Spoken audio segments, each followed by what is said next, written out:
फातिमा, अस्सलामुअलैकुम। अरे ये तो नमाज पढ़ रही है, चलो यहीं बैठो। जी अब्बा। बेटा, ये 20,000 मुझे किसी ने इमानत के तौर पे दिए हैं, इसको हिफाजत से रखना। जब वो मुझसे मांगेगा तब मैं आपसे ले लूंगा। इसको किसी महफूज जगह रखना। जी अब्बा, मैं इनको ऐसी जगह रखूंगी जहाँ इनको आप भी नहीं ढूंढ पाएंगे। बेटा, ये मेरा घर है, मुझे इस घर की एक एक जगह का पता है। तुम पैसे छुपा देना, मैं ढूंढ लूंगा इंशाल्लाह। ठीक है अब्बा जी।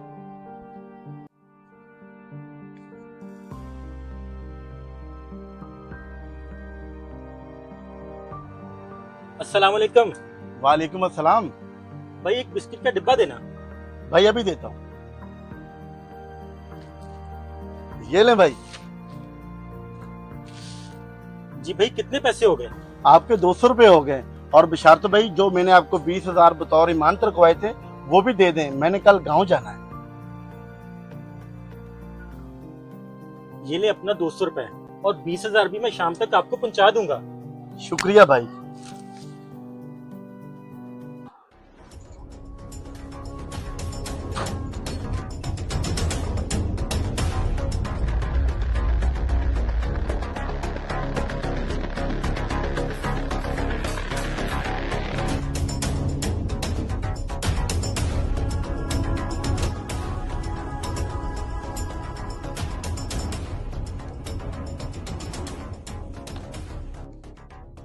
पता नहीं कहाँ रख दिए पैसे इसने। ऊपर जाके फातिमा से पूछता हूँ। फातिमा, फातिमा बेटा।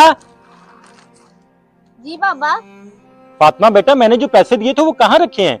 मैंने सारा घर ढूंढ लिया, मुझे कहीं नहीं मिले। बाबा, मैंने आपको कहा था ना कि वो पैसे आपको नहीं मिलेंगे। मिलते भी कैसे? 4 महीने हो गए, आपने एक बार भी कुरान पाक की तिलावत नहीं की। बेटा तुम क्या कह रही है, मुझे कुछ समझ नहीं आ रही। वो पैसे कहाँ हैं, वो मुझे दो। बाबा आप यहीं पे रुके, मैं अभी आपको पैसे ला के देती हूँ।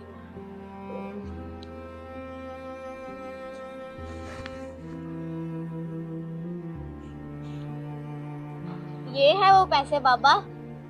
ये पैसे तुमने कुरान मजीद में रखे थे, इसीलिए मुझे मिले ही नहीं। बाबा ये पैसे आपको मिलते भी कैसे? क्योंकि आपने 4 महीने में एक बार भी कुरान पाक को खोल के नहीं देखा। अगर खोला होता तो जरूर मिल जाती।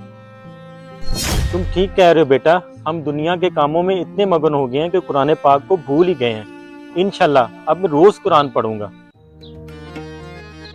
अगर आपको हमारा ये मैसेज अच्छा लगा हो तो सदका जारिया समझकर शेयर ज़रूर करें।